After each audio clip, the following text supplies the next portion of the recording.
আসসালামু আলাইকুম ভিউয়ার্স, আশা করি সকলে ভালো আছেন। আজকে খুব নতুন স্টাইলের একটি ফুল তৈরি করে দেখাবো। তো তার জন্য কিন্তু আমি এখানে রাউন্ড কাপড় নিয়েছি, যার লম্বা নিয়েছি আমি 6.5 ইঞ্চি।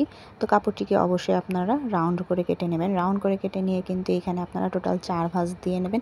তো আমি কিন্তু এখানে 4 ভাঁজ দিয়ে নিয়েছি। কাপড়টিকে কিন্তু অবশ্যই 4 ভাঁজই দিতে হবে।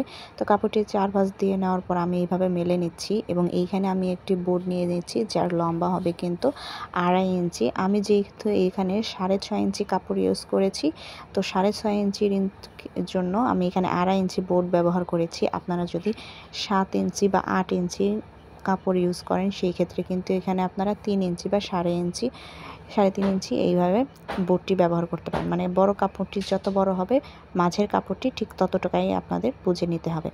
তারপর রাউন্ড করে গোল দাগ নেওয়ার পর মাঝখানে হালকা একটু আমি ছিদ্র নিয়েছি। ছিদ্র করে নেওয়ার পর এইভাবে কিন্তু যে রাউন্ড দাগটি দিয়েছিলাম সেটির বরাবর কিন্তু আমি এখানে ভালোভাবে কেটে দিচ্ছি। অবশ্যই কাপড়টিকে একটু সাবধানে কাটার চেষ্টা করবেন, যাতে দাগের বাইরে চলে না যায়।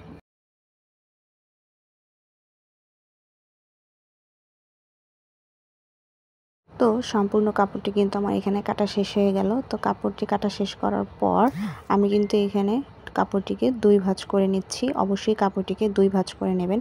2 ভাঁজ করে নেওয়ার পর কিন্তু মাঝখান বরাবর একটি কাট দিয়ে দিবেন। এক পাশ দিয়ে কিন্তু কাটটা দিতে হবে। তো কাট দেওয়ার পর কিন্তু এরকম একটি লুক আসবে।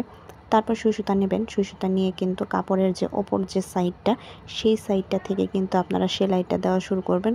অবশ্যই কিন্তু ওপর সাইডটা থেকেই দেবেন, নিচ থেকে কিন্তু দিলে হবে না। তো কাপড়টির কিন্তু ওপর সাইড থেকে কিন্তু আমি সেলাই দিতে শুরু করে দিলাম এবং প্রত্যেকটি সেলাই কিন্তু একটু ধীরে দেবেন এবং সেলাই করার পর এইভাবে হাত দিয়ে প্রত্যেকটি কাপড় কিন্তু একটু মেলে দেবেন। যেহেতু লম্বা কাপড়, সেহেতু সেলাই করতে কিন্তু একটু সমস্যা হতে পারে। প্রত্যেকটি সেলাইয়ের পর হাত দিয়ে প্রত্যেকটি কাপড় মেলে দেওয়ার ট্রাই করবেন।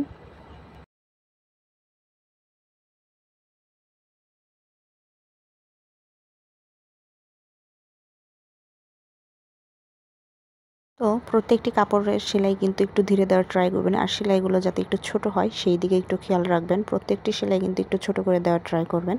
তো আমি কিন্তু এখানে প্রত্যেকটি সেলাই একটু ছোট করেই দেওয়ার চেষ্টা করতেছি যতটুকু সম্ভব। তো সেলাই করে দেওয়ার পরে এখানে যে কুচকানো কাপড়টুকু, সেই কাপড়টুকু কিন্তু আমি হাত দিয়ে মেলে নিচ্ছি। আর প্রত্যেকটি সেলাই দেওয়ার পর এই হাত দিয়ে কিন্তু মেলে নেওয়া, এই স্টেপটি খুবই জরুরি, কারণ ফুল তৈরি করতে এই হাত দিয়ে মেলে নেওয়া কাপড়টি কিন্তু বেশি প্রয়োজন। এতে কিন্তু সুতোর গিঁট বাঁধে না এবং ফুলটি তৈরি করতে খুব ইজি হয়।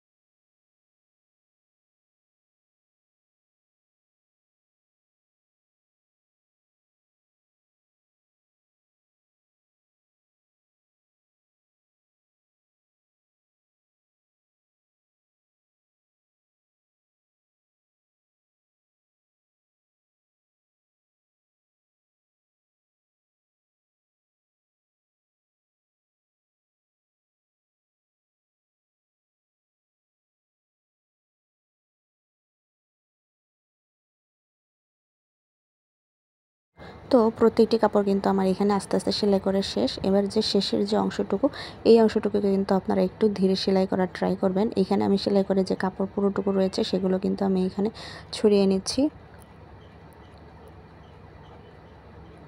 এবার সেমভাবে যে শেষের দিকের যে কাপড়টুকু, সেগুলো কিন্তু এইভাবে লম্বালম্বিভাবে সেলাইটা করে দেবেন। ব্যাস, প্রত্যেকটি কাপড় কিন্তু আমার সেলাই করা হয়ে গেল। এবার কাপড়টিকে কিন্তু আমি ভালোভাবে মেলে নিচ্ছি। তো কাপড়টিকে মেলে নেওয়ার পর কিন্তু লুকটা এরকম আসবে এবং শেষের যে অংশটুকু সুতোর, সেটিকে ধরে আস্তে করে টান দেবেন। যেহেতু এখানে অনেকখানি কাপড়, তো সেহেতু আসতে কিন্তু একটু প্রবলেম হবে। তো আস্তে ধরে কিন্তু সুতোটি টান দেবেন এবং শেষের যে অংশটিকে সুতো রয়েছে, সেটিকে ধরে অন্তত 2টি গিঁট দেওয়ার ট্রাই করবেন। তো আমি কিন্তু এখানে টোটাল 2টি গিঁট দিয়েছি। আপনারা চাইলে কম বেশি করে নেবেন, তবে একটিও কোনো সময় দেওয়া যাবে না। এতে কিন্তু সুতোর গিঁটটি খুলে যাওয়ার সম্ভাবনা বেশি থাকে। এবার বাড়তি যে সুতার অংশটুকু রয়েছে, সেটা কিন্তু আমি কেটে দিচ্ছি। ফুলটি খুব সহজভাবেই কিন্তু আমি তৈরি করে দেখালাম, ইজিভাবে। তো ফুলটিকে চেপে কিন্তু এবার আমি হাত দিয়ে একটু ফুলের শেপটি আরও ভালো করে নিচ্ছি। যদি ভিডিওটি ভালো লেগে থাকে, অবশ্যই একটি লাইক, কমেন্টস অ্যান্ড শেয়ার করবেন। আর ইউটিউব থেকে দেখে থাকলে অবশ্যই আমার পেজটিকে একটা লাইক দেবেন এবং সাবস্ক্রাইব করে দেবেন। এই টাইপের ভিডিও পেতে অবশ্যই পাশে থাকবেন।